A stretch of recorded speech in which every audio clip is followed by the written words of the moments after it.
తెలంగాణ రాష్ట్రం సంపూర్ణ ఆరోగ్యంతో ఉండాలనే ఆలోచనతో ముఖ్యమంత్రి గారు మిమ్మల్ని అందరినీ ఇక్కడికి ఆహ్వానించి నియామక పత్రాలు ఇచ్చే కార్యక్రమం తీసుకున్న సందర్భంగా ఎంపికైనటువంటి అభ్యర్థులందరికీ కూడా తెలంగాణ రాష్ట్ర ప్రభుత్వం పక్షాన అభినందనలు శుభాకాంక్షలు తెలియజేస్తా ఉన్నాం.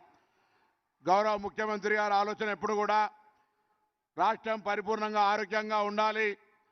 అదేవిధంగా విద్యాపరంగా కూడా విద్యా సమీక్ష చేసినప్పుడు విద్యాపరంగా కూడా అన్ని రకాలుగా అభివృద్ధి జరగాలి. విద్య ప్రత్యేకమైనటువంటి శ్రద్ధ ఈ తెలంగాణ ప్రజాపాలన ప్రజాప్రభుత్వం లోపల విద్య వైద్యంతో పాటుగా సంక్షేమం కావచ్చు, వ్యవసాయం కావచ్చు, ఉపాధి అవకాశాలను ప్రధాన అంశాలు తీసుకొని పోయేటువంటి సందర్భంలో ఈరోజు డాక్టర్లు ఎంతమంది వచ్చినా, డాక్టర్లు కొత్తగా హాస్పిటల్ ఏర్పాటు చేసినా రోగికి 24 గంటలు అందుబాటులో ఉండి రోగికి ఆ మున్నాబాయ్ ఎంబీబీఎస్ లాగా అంటే మానసికమైనటువంటి చికిత్స అందించేటువంటి ఉన్నటువంటి వాళ్ళంతా కూడా ఈ గౌరవ నైటింగ్లేలు నర్సు ప్రొఫెషన్ చేస్తున్న మీ అందరనే మాట ఈ సందర్భంగా అభినందిస్తూ ఉన్నాం.